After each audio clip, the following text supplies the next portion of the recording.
Captain Elias Wren had never believed in luck. He had always trusted in preparation, in steady hands, and in the ability to read a situation before it read him. Yet as he floated in the observation deck of his ship, the Dauntless Star, he felt a strange mixture of disbelief and curiosity. The holographic message flickered in the air before him, shimmering in blue light, an invitation from the alien Queen Varasha herself. He blinked, thinking he had misread it. The humans who explored the Illyrian cluster were few, and most were considered expendable. The Queen was legendary, a being of immense power and influence, commanding fleets across star systems that humans didn't even know existed. Entire alien civilizations had risen and fallen at her whim, and now, somehow, she had reached out to him. The message was simple, but unmistakable. Captain Elias Wren, you are invited to my throne. Come or remain forgotten. Elias sat back in his chair and let out a low whistle. Most people would have ignored it, but he wasn't most people. A part of him wanted to laugh at the absurdity, at the idea that the most powerful creature in the galaxy could be interested in a human like him. But another part of him, curiosity, or perhaps instinct, couldn't resist. He had always felt a pull toward the unknown. Humans had a history of surviving where others had failed, not because they were stronger, faster, or more intelligent, but because they refused to give up, because they adapted, because they found solutions in the chaos where others froze. And now, he would need every ounce of that resilience. The journey to Queen Varasha's palace was long, spanning light years of deep space, but Elias did not mind. The Dauntless Star was a sturdy ship, built for endurance and precision, rather than speed. He guided it through asteroid belts and radiation fields with calm efficiency, navigating the kind of obstacles that would have made other pilots sweat. And yet, despite his skill, he felt a growing unease. The farther he went into the Queen's territory, the stranger the universe became. Stars seemed to shine differently here, their light bending in ways that made him question his eyes. Nebulae twisted into shapes that defied logic, like rivers of color moving with a purpose. He was entering a domain where physics itself felt negotiable. He gripped the controls a little tighter. When he finally arrived at the flagship, a colossal structure that dwarfed his ship, he understood the scale of the invitation. The Queen's vessel was a living cathedral of alien architecture, with spires and curves that seemed to pulse with energy. It moved silently through the void, a shadow of elegance and danger. Docking was automatic, and the bay doors opened to reveal a walkway bathed in golden light. Elias stepped out of his ship, his boots echoing on the polished surface. The air was breathable but tinged with an unfamiliar metallic scent. Around him, beings of various shapes and forms moved gracefully, their movements precise and deliberate. Some had multiple limbs, others glowed faintly from within, and still others seemed almost liquid in form. They watched him, but there was no hostility, only curiosity, an alien kind of assessment that made his skin prickle. Finally, he reached the throne room. It was impossible to describe the scale. The chamber was enormous, stretching far above him, and filled with a soft, shimmering light that seemed to come from everywhere and nowhere at once. At the far end, seated on a throne that looked as if it had been grown rather than built, was Queen Varasha. She was unlike anything Elias had ever seen. Her form was elegant, almost serpentine, with wings that shimmered like polished crystal. Her eyes, large and multifaceted, regarded him with an intensity that made him feel exposed, yet oddly welcomed. There was a sense of intelligence, of curiosity, that radiated from her like heat from a sun. "You have come," she said, her voice resonating not just in sound but in feeling, as if it spoke directly to his mind. "Many would have fled, yet you are here." Elias straightened, trying to keep his expression neutral. "I received your invitation," he said. "I am here." She inclined her head slightly, and the delegates behind her stirred in acknowledgement. Humans are unusual. Fragile, yes, but persistent. Adaptable, You have survived where many others fail. I wish to see if this persistence is worthy of my attention. The words sent a shiver down his spine. He had faced death before, had fought in skirmishes with pirates, raiders, and even rogue AI, but nothing in his life had prepared him for the weight of being studied by a being of such intellect and power. He realized that everything he had relied upon, training, instincts, luck, would be tested in ways he could not yet imagine. Varasha rose from her throne, her form stretching to its full height. The light in the room seemed to bend around her, casting moving shadows that danced like sentient beings. You will not be treated as a human, Captain Wren. You will be tested as a mind, as a strategist, as a survivor. If you fail, you will be released back into space, forgotten. If you succeed, her gaze softened ever so slightly. You may become something far greater than you have ever imagined. The offer was tempting, but he knew better than to assume what success meant. In his experience, alien promises were rarely straightforward. He nodded. I understand. The Queen's smile was faint, almost imperceptible, yet it held a weight that made him aware of every nerve in his body. Then let us begin, she said. The first test was simple in description, but deadly in implication. He was to navigate the Hall of Echoes, a labyrinth designed to bend reality and challenge perception. For centuries, countless beings had attempted it, and most had emerged broken, mentally fractured, or worse. Humans had never been tested here, at least none that she had recorded. Elias stepped forward, leaving the throne room and entering a corridor that seemed to stretch into infinity. The walls shimmered with a pale, liquid light, and the air vibrated faintly, as if alive. As he advanced, whispers echoed around him, alien voices that spoke in languages he did not understand, but somehow felt. Some were soothing, some were mocking. He realized quickly that the labyrinth attacked not the body, but the mind. Memories surfaced unbidden, fears he had long buried, doubts that gnawed at the edges of his confidence. The light shifted, creating illusions that seemed real. Creatures appeared that weren't there, threats that vanished when confronted, paths that twisted back on themselves. Elias relied on more than sight. He listened, observed, and most importantly, refused to panic. Hours passed, though he could not tell how long. Time in the Hall of Echoes was unreliable, measured more by perception than reality. He encountered puzzles that required logic, riddles that demanded creativity, and situations that forced him to make impossible choices. He failed at some, succeeded at others, but through it all he adapted. He began to recognize patterns, to anticipate the illusions, to trust his instincts where reason faltered. And then, when exhaustion threatened to claim him, he saw the exit, a narrow doorway framed in light that seemed almost alive. He moved toward it, every step a battle against fatigue and doubt. When he finally crossed the threshold, he emerged into a chamber filled with golden light, the same chamber he had first entered when meeting the Queen. Varasha awaited him, seated once again on her throne. You have completed the first test, she said, her voice calm but tinged with curiosity. Few have ever reached this point. Tell me, human, did you find the Hall of Echoes challenging? Elias allowed himself a faint smile, though he was weary to his bones. It tested everything, he said. Not just skill or strength, but patience, observation, and the ability to keep moving when nothing makes sense. The Queen nodded slowly. Then perhaps humans are more remarkable than I suspected. But this is only the beginning.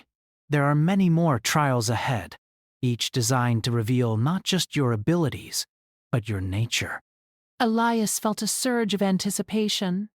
Despite the danger, despite the unknown, there was a thrill in being challenged on this level. For the first time in his life, he was not merely surviving. He was part of something larger, something that could change the course of entire civilizations.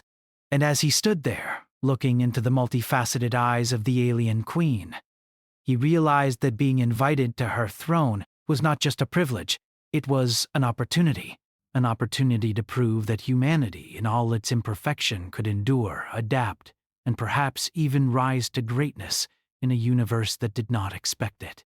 He had come this far, and he was determined to see where it would lead. The journey ahead was uncertain, filled with peril and mystery, but Elias Wren knew one thing with absolute clarity. Humans were survivors, and wherever the tests led, he would meet them with the stubborn, unyielding spirit that had carried his species through countless trials before. The Queen watched him, her gaze unreadable, yet Elias sensed approval beneath the surface. The adventure was only beginning, and the universe, vast and indifferent, had yet to see what a human could do when pushed to their limits. Elias took a deep breath, squared his shoulders, and stepped forward, ready for whatever came next. The moment Elias stepped through the golden doorway, the sense of triumph was quickly replaced by a quiet, unsettling tension. The throne room faded behind him, replaced by corridors that seemed alive with a subtle energy. Every surface pulsed with faint light, casting shadows that shifted and moved, almost as if the walls themselves were watching. The air smelled faintly metallic, with a sweetness that made his senses tingle. He knew instinctively that this was no ordinary hallway.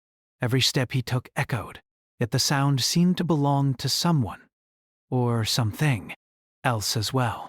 His hand instinctively hovered near the side of his suit, ready to grasp a tool or weapon, even though he knew there was no conventional danger here. The trials were designed to test the mind, not the body, but a part of him could not help preparing for either. "Keep moving," he whispered to himself. "Observe, adapt, survive." Ahead, the corridor opened into a vast chamber. It was circular, with a high ceiling that arched far above him, disappearing into a soft haze of light. The floor was smooth and reflective, like black glass, and it mirrored his every movement. Across the chamber, dozens of paths branched off, each one twisting and bending into shadows. Some of the paths were lined with strange crystalline structures that hummed softly, sending vibrations into the floor that Elias could feel through his boots. He hesitated, trying to decide which path to take. The choice seemed impossible. Every instinct screamed at him that a wrong decision could be fatal, yet no option presented itself as safer than the others. He realized this was the first real test, the ability to decide without certainty. Elias took a deep breath and stepped toward a path on the right. It felt slightly warmer than the others, and the hum of the crystals there seemed more harmonious. As he walked, the air shifted, carrying faint whispers in a language he could not understand. The words were soft, almost like a lullaby, but there was a hidden sharpness beneath them that set his nerves on edge. The walls of the chamber began to move subtly, sliding apart and reshaping themselves as he advanced. It was impossible to tell if the space was expanding or contracting, and the floor beneath him seemed to ripple like liquid under his weight. Every step required focus, not just to avoid physical missteps, but to maintain mental clarity. A sudden flash of light blinded him briefly, and when his vision cleared, the chamber had transformed. Shadows twisted into the shapes of creatures, large and small, that moved with impossible speed. They appeared threatening, yet when he reached out, they dissolved into smoke-like patterns that drifted upward and vanished. His mind fought the urge to panic. He reminded himself, these were illusions, designed to confuse him, to provoke fear. Elias closed his eyes for a moment, focusing on his breathing. He counted each inhale and exhale, listening to the rhythm of his own body. Slowly, the illusions lost their hold. The shadows became less menacing, the creatures less distinct, until the chamber seemed stable again. His heart still raced, but his mind felt sharper than before. He was beginning to understand the Hall of Echoes. It was not a place to fight with strength or weapons. It was a place to observe, adapt, and endure. Further ahead, a new challenge awaited. A section of the chamber opened into what looked like a floating bridge, suspended over a void that disappeared into darkness. The bridge was narrow, made of a material that seemed solid, yet glowed faintly as he stepped on it. Beneath him, he could feel the hum of energy vibrating through the bridge and into his feet.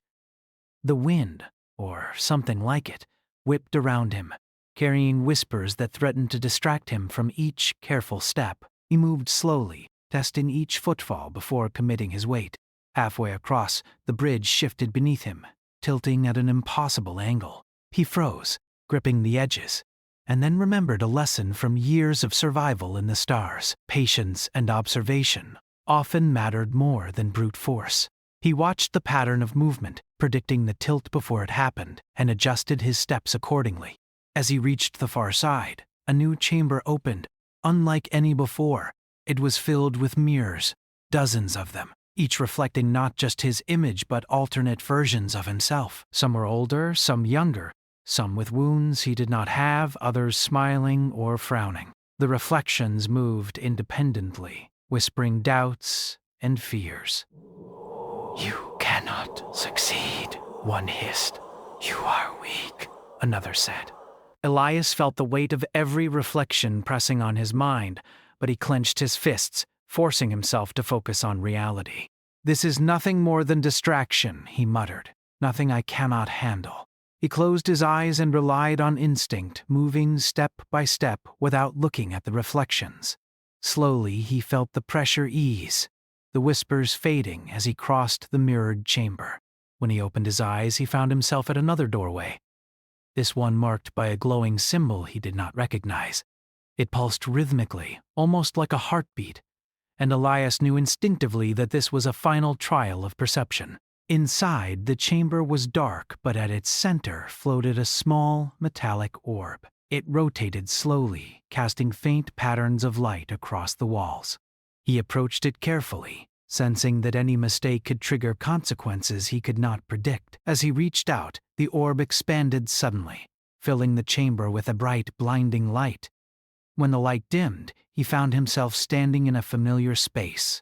The throne room was behind him, as if he had never left, and there was Queen Varasha, seated on her throne, her eyes fixed on him.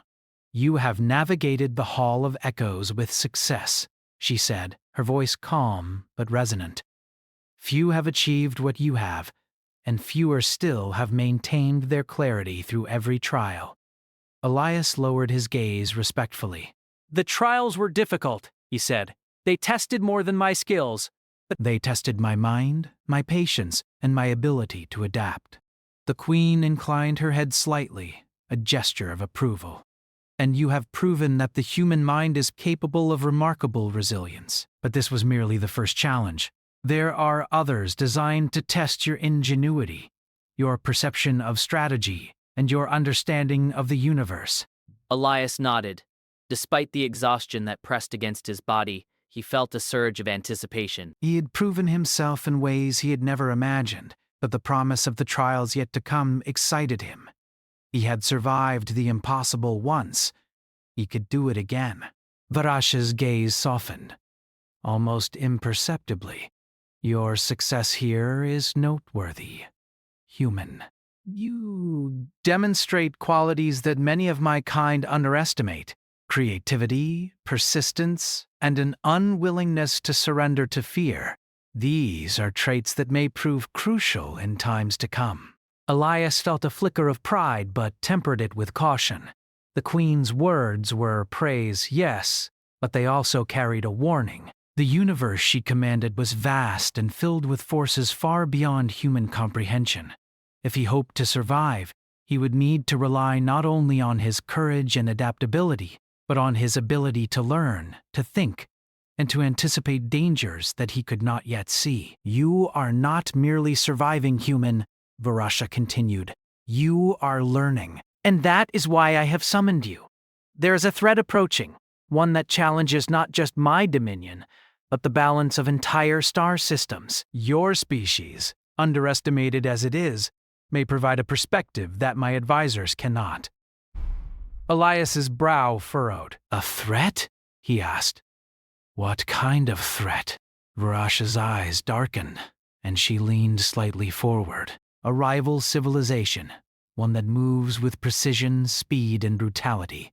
They consume systems without hesitation, leaving nothing but ruin in their wake. My forces are strong, but they are structured, predictable. What I require is adaptability, ingenuity, and a willingness to act where others hesitate. He felt the weight of her words settle over him.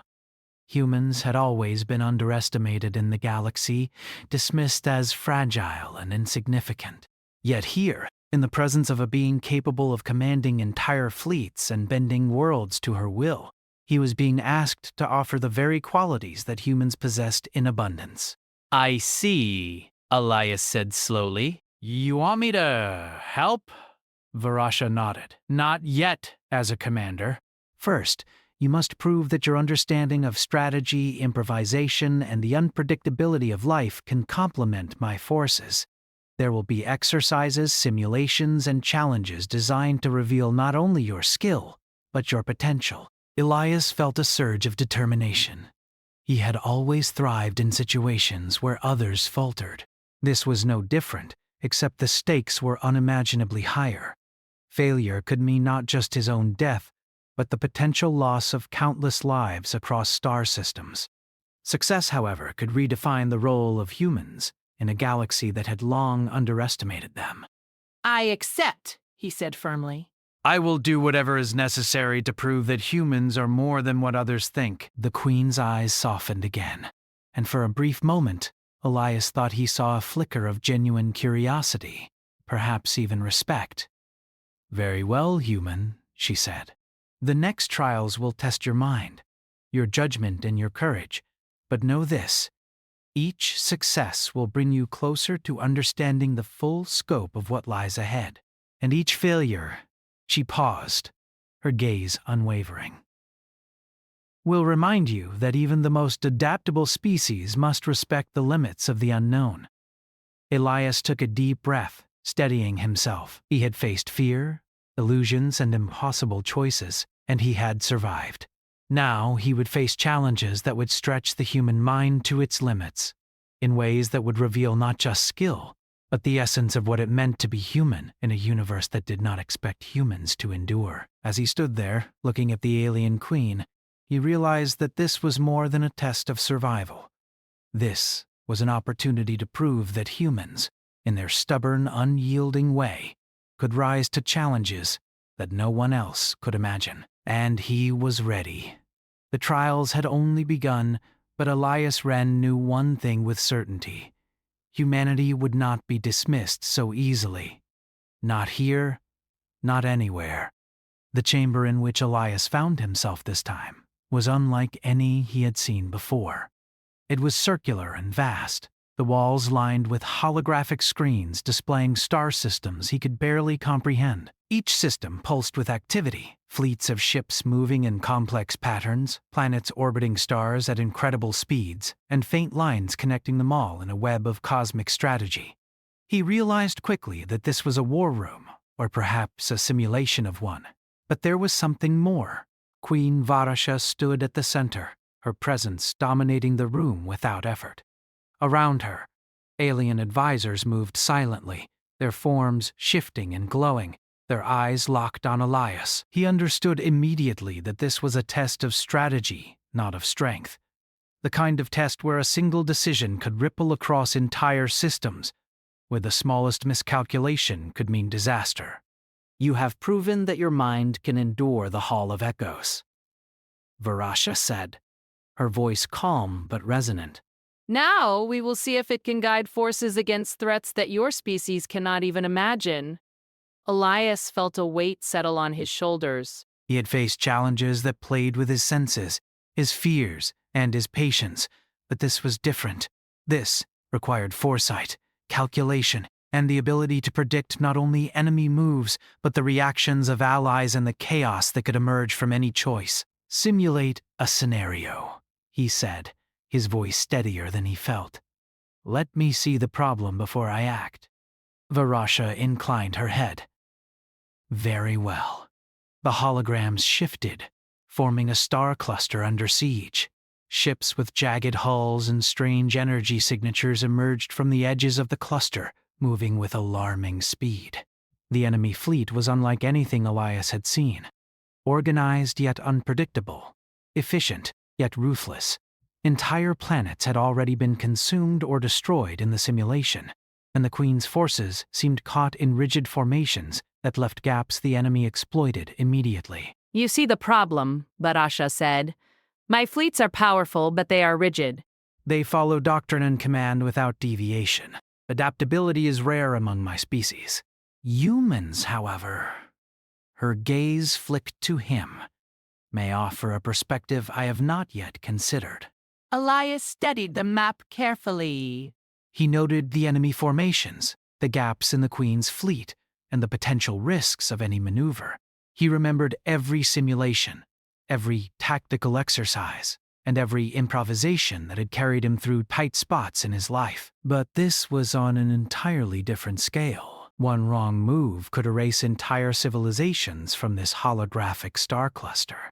"Move your forces," he said, pointing at a section where enemy ships clustered near a defenseless planet. "Send smaller, faster units to disrupt their formation here. At the same time, mask the approach of heavier cruisers over here through the nebula. They will strike from an unexpected angle." The holograms responded immediately, ships moving according to his directions. The alien advisors watched, some exchanging whispered sounds Elias could not understand. Slowly, the simulation began to shift in his favor. Enemy units became confused, their movements reactive rather than calculated. The rigid fleet of Queen Varasha, now guided by Elias's unconventional strategy, began to adapt in real time, closing the gaps and protecting the vulnerable planets. One of the alien advisors spoke, and the words were subtitled in his vision. "Human, this is unorthodox. Their fleets do not usually deviate from assigned commands." Elias smiled faintly. "That's because humans think differently. We improvise when necessary, and we take risks when the situation demands it. Sometimes, flexibility matters more than power." Varasha's eyes narrowed, thoughtful. "And yet, your plan works. You are beginning to understand the patterns even in chaos. But the true test will not be in simulation alone. The enemy you see here is approaching my territory, and soon you will face a reality that no hologram can replicate." Elias felt a thrill of anticipation mixed with tension. The Hall of Echoes had tested his endurance, the simulation tested his mind. Now he was being told that the universe itself would test his judgment and adaptability in ways that could determine the fate of countless worlds. He would need every lesson he had learned, every skill honed in the countless small battles of his life, amplified to cosmic proportions. Days passed, though he had no way of measuring them exactly. Queen Varasha allowed him access to more simulations, more strategic exercises, each more complex than the last. He began to notice patterns not just in enemy tactics, but in the limitations of the Queen's own forces. Her fleets were disciplined, yes, but predictably so. They followed doctrine without hesitation, and that predictability was the enemy's greatest weakness. Elias began to experiment. He proposed maneuvers that seemed risky, even reckless, to the alien advisors, but they worked. A small, human-led strike could lure enemy forces into traps. Rapid redeployment of smaller units could exploit gaps that the Queen's rigid fleet could not. He found that he could predict both the enemy's behavior and the responses of Varasha's own advisors, using their habits and doctrines against them. One night, he stood alone on the observation deck of the flagship, looking out at the stars. The enemy fleet was approaching, and he felt the weight of responsibility pressing down on him. Humans had been dismissed as fragile and insignificant in this galaxy, yet here he was, tasked with something no alien could manage alone. He realized how rare this opportunity was, and how critical it was that he succeed. He remembered the stories of human explorers who had survived impossible odds through cunning and courage, and he understood that this was no longer a simulation. The time for strategy, improvisation, and bold thinking was imminent. The next morning, Queen Varasha summoned him to the command chamber. The real enemy fleet had entered the outer edges of her territory. Elias studied the holograms and maps with a steady gaze, noting positions, velocities, and vulnerabilities. The queen and her advisors watched him silently, giving no direction, only observing. The enemy is fast, one advisor noted. They will overwhelm us if we follow conventional tactics. Elias nodded. Exactly. If we respond as we always do, we will fail. We need to be unpredictable. We need to act like humans. Barasha's gaze flicked to him, intrigued. Explain.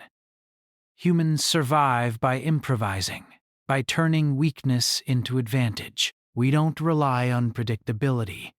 We use creativity and risk. We exploit openings that others miss because they are focused on following protocol. The queen inclined her head. Then, lead. Show me what a human can do. Elias felt the surge of pressure but also clarity. He began issuing orders. Small, nimble units would feign retreat to draw the enemy into a trap. Holographic screens showed enemy ships changing course, reacting to what they thought was an advantage. At the same time, larger, hidden cruisers would strike from the shadows of nebulae, catching enemy forces off guard. The alien advisors murmured, some skeptical, some intrigued. The queen watched, her multifaceted eyes absorbing every move. Elias monitored the enemy's responses, adjusting constantly, improvising as new patterns emerged. Hours passed, but in Elias's mind it felt like minutes. The battle unfolded not in chaos, but in a controlled series of improvisations, each one exploiting the rigidity of the enemy and the predictable responses of the queen's advisors. The enemy, powerful as they were, could not adapt to the fluidity of human strategy. At a critical moment, a massive group of enemy ships attempted to flank the queen's main fleet. Elias noticed a weakness in the formation, a gap too large for them to ignore.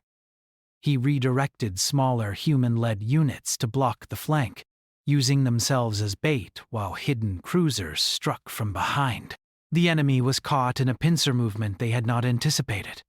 The simulations and strategies he had practiced became real.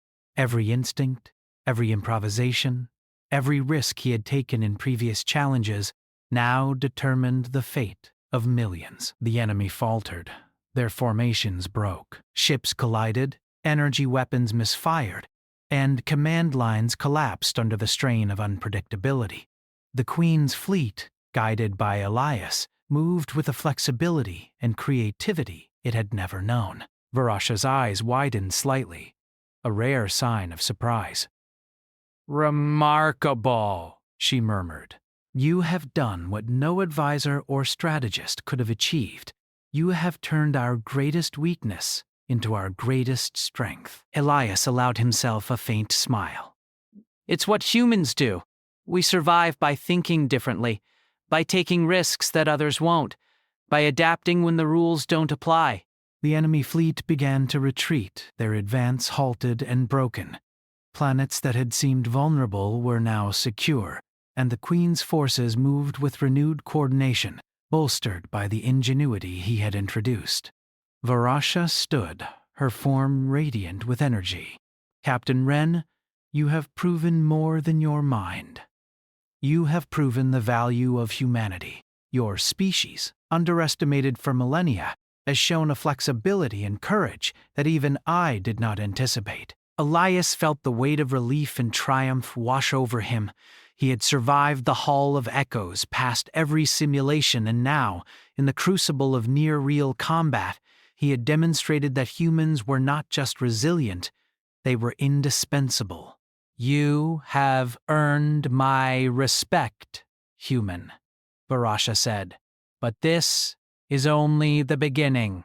There are challenges still to come, and the universe is vast. What you have done here changes everything. My fleets, my strategies, and perhaps even the course of history itself will bear your influence." Elias nodded, understanding the enormity of the moment. He was no longer merely a visitor in the Queen's court. He was a participant, a strategist, a representative of humanity in a galaxy that had long dismissed his kind. And for the first time, he felt that humans could be more than survivors. They could shape the destiny of worlds. He looked out at the stars, each one a distant sun, each one a potential challenge or ally. The weight of responsibility pressed on him. But it was not a burden, it was a call. Humans were underestimated, yes, but that made their potential limitless. And Elias Wren intended to ensure that no one, not even an alien queen, would ever doubt the ingenuity, courage, and adaptability of his species again. The aftermath of the battle left the flagship humming with energy, though Elias felt no time to rest. The enemy fleet had been repelled, but reports from the outer systems indicated that remnants were regrouping, striking weak colonies, and testing defenses. It was clear that the threat had not vanished. It had been delayed by his tactics, not destroyed. And yet, for the first time, he sensed that the tide had shifted. The aliens had seen the value of human unpredictability in action, and the universe would never view humanity the same way again. Queen Varasha summoned him to her private chamber, a space even more intricate than the throne room. The walls were a lattice of glowing energy, constantly shifting patterns that Elias could barely track with his eyes. The air was heavy with a sense of anticipation, as if the room itself were aware that history had been altered by his presence. "You have done well," Varasha said, her voice echoing softly in the chamber. My advisors now recognize what I have long suspected. Humans are more than fragile creatures who survive by luck. Your species adapts. Your species learns. And your species can lead where others fail. Elias straightened.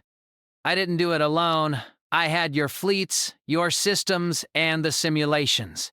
But yes, humans have a way of finding solutions where others see only limits.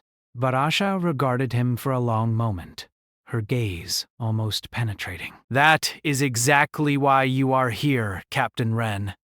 A greater challenge approaches, one that even my fleets may not withstand without ingenuity, courage, and the resourcefulness of your kind. Elias felt a chill, but it was accompanied by a spark of excitement. This was the ultimate test, the one that could determine not just survival, but the future of entire civilizations. What kind of challenge? He asked. The Nerethi, she said, her voice lowering. A civilization that consumes entire star systems with mechanical precision. They are relentless, and their expansion has already destroyed 2 empires. They operate with efficiency and coordination beyond anything my kind has encountered. Conventional strategies will not work. Only innovation will save us. Elias took a deep breath. He had faced unimaginable challenges before, from pirate ambushes to cosmic storms, but nothing compared to this. Yet he felt ready. He had survived the Hall of Echoes, mastered simulations, and turned rigid fleets into adaptable forces. Now he would face the reality of combat on a scale that could wipe out entire star clusters. He began working with Varasha's advisors, studying the Nerethi patterns, their approach vectors, and the vulnerabilities of their massive ships. He noticed that, while their systems were incredibly precise, they lacked flexibility. They assumed predictability in their opponents, and their movements were calculated for efficiency rather than adaptability. That flaw, small though it seemed, could be exploited. We will create a trap, Elias explained to Varasha. We'll let them believe they are overwhelming us. They will follow a predictable path, expecting conventional resistance. But hidden fleets, rapid strikes, and unexpected maneuvers will disrupt their formations. They won't know what hit them until it's too late. Varasha's eyes narrowed. It is risky. That's what humans do best, Elias said. We take calculated risks, improvise, and turn our weaknesses into advantages. We survive because we can do what others cannot. The Queen's advisors were skeptical, whispering concerns and warnings, but she said nothing, letting Elias guide the planning. She watched closely, clearly intrigued by the boldness and precision of his strategy. The fleet mobilized. Thousands of ships of varied sizes moved under his direction, forming deceptive patterns, hiding their true strength behind what seemed like vulnerability. The smaller human-led units were dispatched to feign retreats, baiting the Nerethi into traps. Larger cruisers remained hidden behind nebulae, ready to strike when the enemy least expected it. As the enemy fleet entered Varasha's territory, Elias felt a surge of tension. The Nerethi were vast, mechanical, and relentless. Their ships glimmered with weaponry that could annihilate planets in minutes. Yet, as he watched, he realized that the patterns he had studied, the behaviors he had anticipated, were playing out exactly as he predicted. The first engagement was chaotic, yet Elias remained calm. He directed his forces with precision, adjusting in real time as the enemy responded. When the Nerethi attempted to flank the main fleet, he had already predicted it. Smaller human-led units engaged them, luring them into ambush zones where hidden cruisers struck. Explosions lit the darkness of space, but the enemy formations began to falter. Varasha observed from her command station, her eyes widening in admiration. "Remarkable," she murmured. "You are turning our greatest vulnerabilities into strengths." The battle raged on, and Elias's mind moved faster than the eye could follow. He adjusted his strategy continually, exploiting every weakness, improvising new maneuvers as the enemy adapted. The Nerethi had expected a predictable opponent, and they were not prepared for creativity. Human ingenuity, unpredictable and bold, reshaped the battlefield.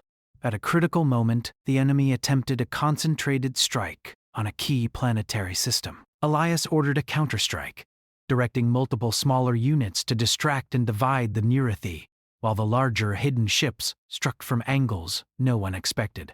The Nerethi command network faltered under the unpredictability, and their ships collided in disarray, creating a chain reaction that crippled their offensive. For the first time, Elias realized the true scale of his impact. He was not just surviving or responding. He was leading, shaping the outcome of a battle that would decide the fate of star systems. And he was proving something larger. Humans, underestimated and dismissed for centuries, could excel where no one else could. Hours passed, though it felt like minutes. The Nerethi were relentless, but every attack they made was countered by human-inspired maneuvers. Every advance was met with unexpected resistance. The Queen's fleets, previously rigid and predictable, now flowed with adaptability and creativity, guided by Elias's insight. The enemy began to retreat, their formations broken, their advance halted. When the dust settled and the Nerethi withdrew, Varasha rose from her command station, her energy radiating with approval. "Captain Wren, you have done what no advisor, no general, and no fleet could have accomplished. You have changed the course of this battle, and perhaps the fate of countless civilizations." Elias felt a mixture of relief and pride. The humans had been underestimated, but now their value was undeniable. "It wasn't just me," he said. "It was the ability to think differently, to adapt, to act where others hesitate. That's what humans do best." The Queen approached him, her presence overwhelming yet strangely comforting. "You have proven the worth of your species beyond doubt, not just in courage, but in strategy, in ingenuity, in the willingness to act when others would be paralyzed by fear or convention." Elias nodded, understanding the significance. Humans had long been considered fragile, limited, and expendable in the galaxy.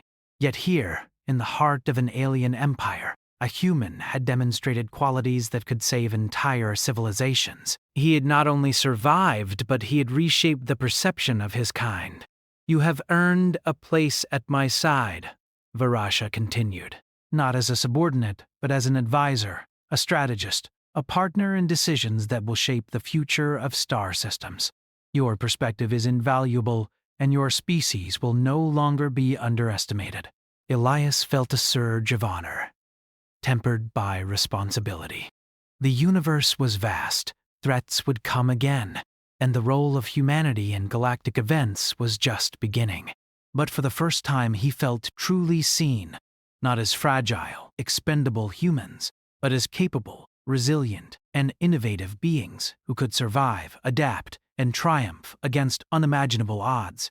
He looked out at the stars, each one a distant sun, each one a potential challenge or ally. The Nerethi had been repelled, but Elias knew that the universe was full of dangers. Yet for the first time, he believed that humans could face them and prevail. Barasha stood beside him, her presence calm yet powerful. "Captain Wren, you have proven that humans are not only survivors but architects of their destiny. And now, you will help me guide that destiny. Together." Elias smiled, feeling the weight of history and opportunity. Humans had endured for centuries, surviving against odds far beyond their numbers or strength. Now, in the presence of the alien queen and the vast expanse of the galaxy, they had the chance to shape the future. "I am ready," he said, "for whatever comes next." The queen inclined her head, a gesture of both approval and trust. And as they stood together overlooking the stars, Elias understood the truth he had always known in his bones. Humans were underestimated, yes, but that underestimation was their greatest strength. They could survive, adapt, and triumph where others would fail.